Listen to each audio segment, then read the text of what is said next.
Hello and welcome again to SmartCatalog. This is video number 2, and we're going to be covering basic editing in SmartCatalog like title and text fields. So if you're looking about how to edit programs and courses, that will be video 3. So this one is just covering narrative items pretty much, or narrative elements even in programs where you can edit titles and text fields. There are some little quirks with those two things, so we're going to discuss them both in this video. But this is still pretty relevant if you want to edit programs and courses, because it's going to teach you how to go through the process of editing and actually what that means. So yeah, that's pretty much what we're going to cover. So a little bit more housekeeping. Any background noise, apologize in advance. And also not showing my face this time because the clouds hid the sun. So we're just going to jump right into it. I'm going to present my screen, get that going. Alrighty, so I should be showing my screen right now, and I'm going to hop right on over to SmartCatalog.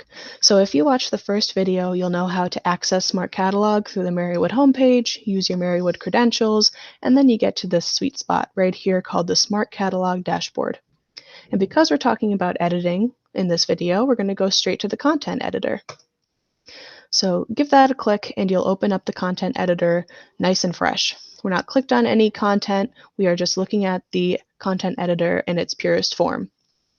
So like we mentioned in the first video, we're going to expand in the content tree to the area we actually want to edit.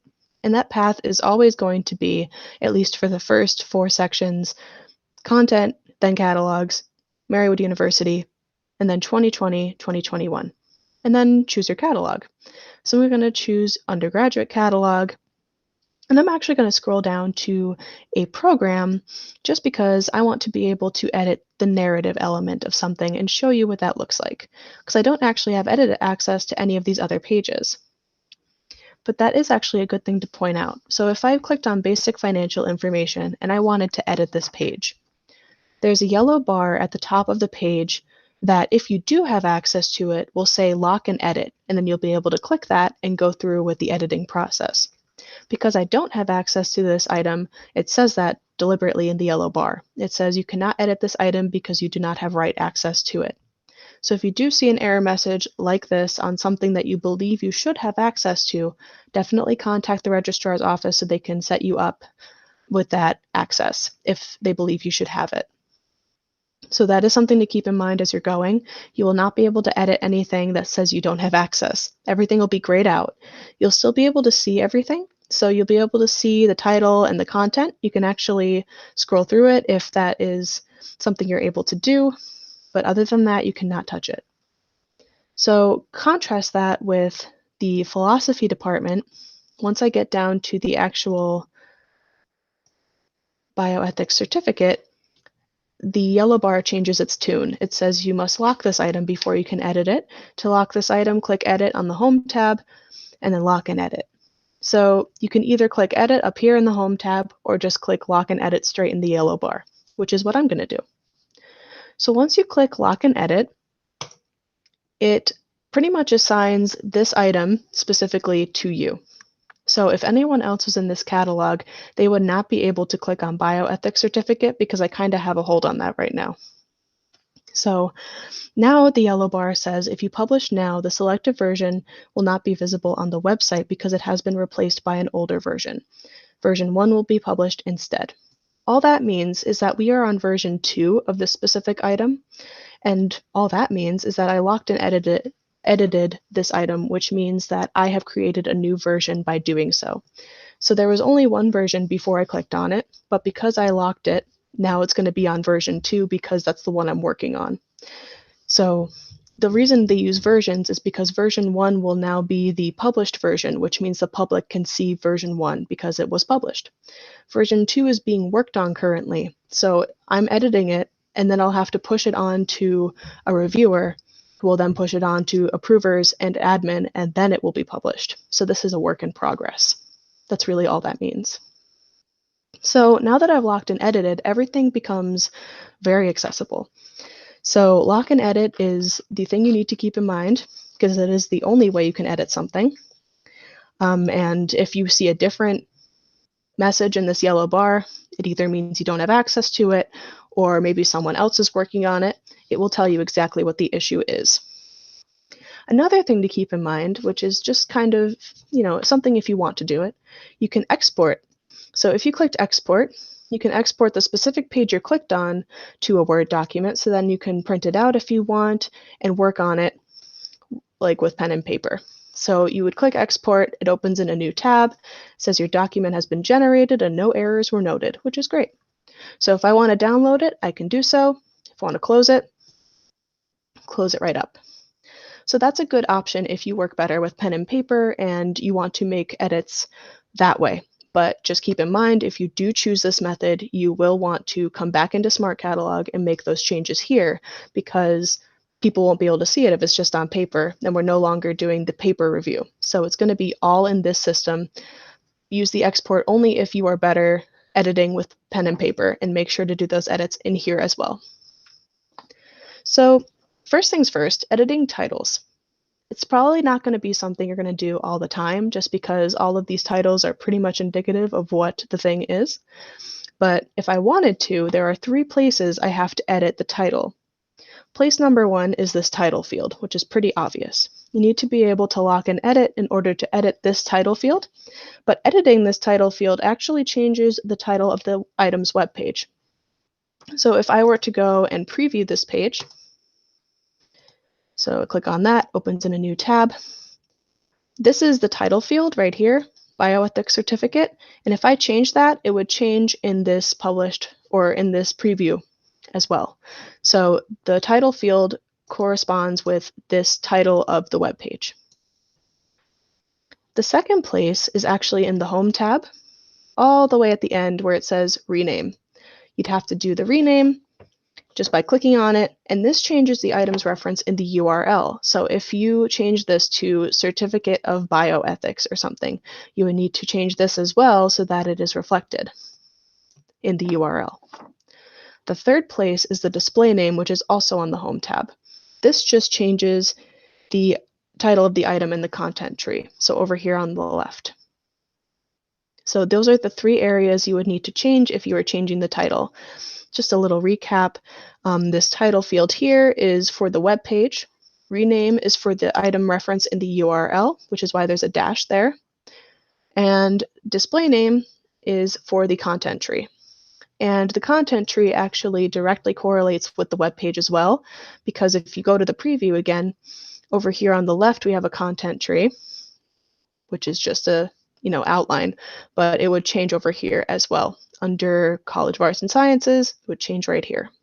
So all those things are very important to keep in mind because they change the experience of the user viewing the catalog. That's pretty much the title field. The second thing we are going to talk about today is the actual content editor, like the rich text editor, as they call it. But before I continue forward, one thing I want to mention is that if you are planning on changing the title of a course or program, you must complete the curriculum approval process before you can change anything in SmartCatalog. So just like we mentioned in the first video, any edits you want to make to curriculum level items, so programs, courses, things like that, they must go through the curriculum approval process as they have in the past. So this is not really news, it's just kind of something to keep in mind because this is a more accessible method of editing and we will be doing it more often. So just keep that in mind. So back to the rich text editor. Every content field, every text field has an editor button. So for example, this content field says show editor. If I expand into the other different bioethics areas, like this required course area, there is the requirement narrative that says show editor as well.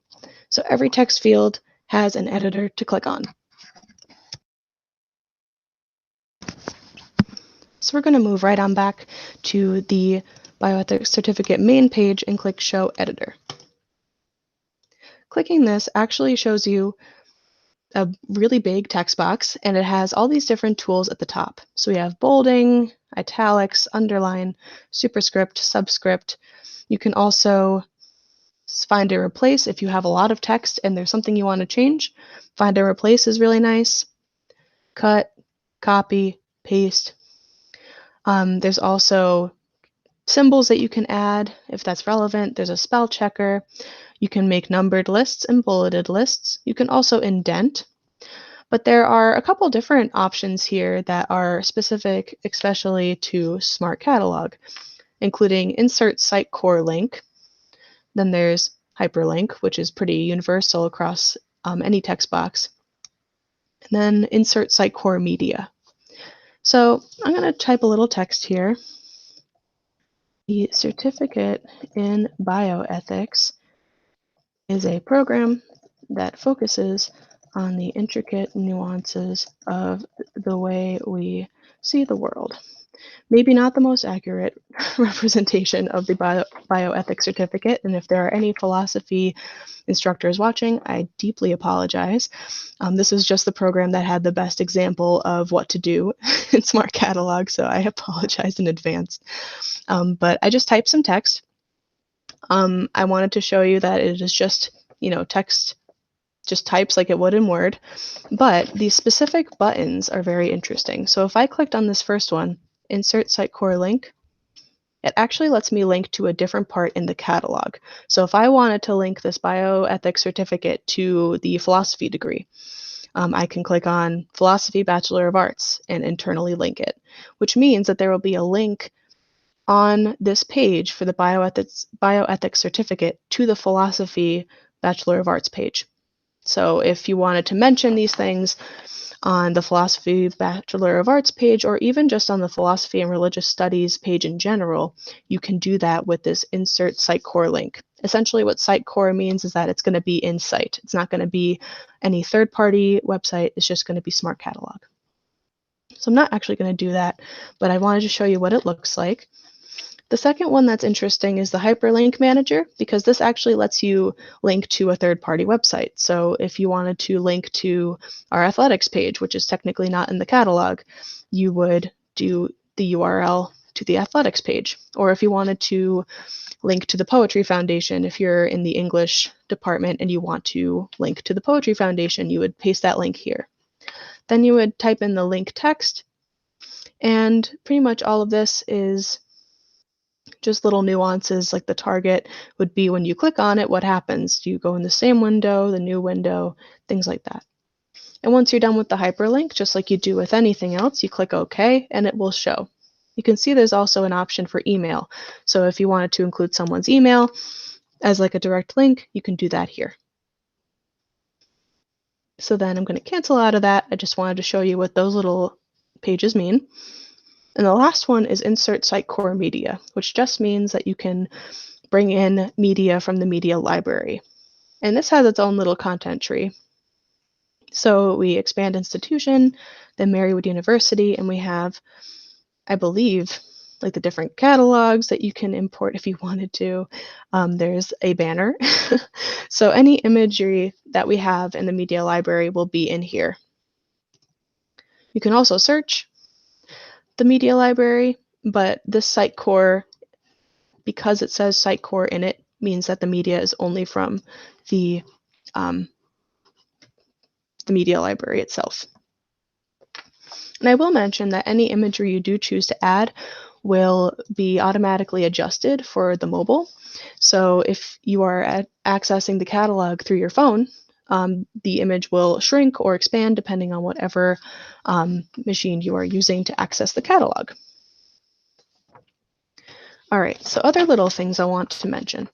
If we look at this text that I just did, we have some options. We do not want anyone to be putting in blank lines and just hitting enter a bunch of times like this to create spacing. SmartCatalog actually has built-in spacing. So if I wanted to say like bioethics certificate, I am spaced with a blank line, which I do not want. So I'm going to delete that.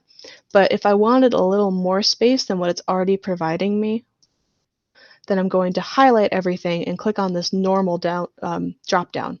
And you'll see there's different body styles. So we have body text, which is the basic type. It has spacing before and after the lines. So I click on that. That's what it already was. Then body text right means it's going to be the same spacing idea, but on the right side of the page. Highlight that again. Same follows with centered. It will be in the center of the page with the same spacing between lines. Indented actually means it'll be indented from the left with the same spacing. But then there's body text no space, which is a left alignment, but there is no space in between the lines. There's also no space right, no space centered, and no space indented, which is the same as these above, but they have no spacing in between the lines.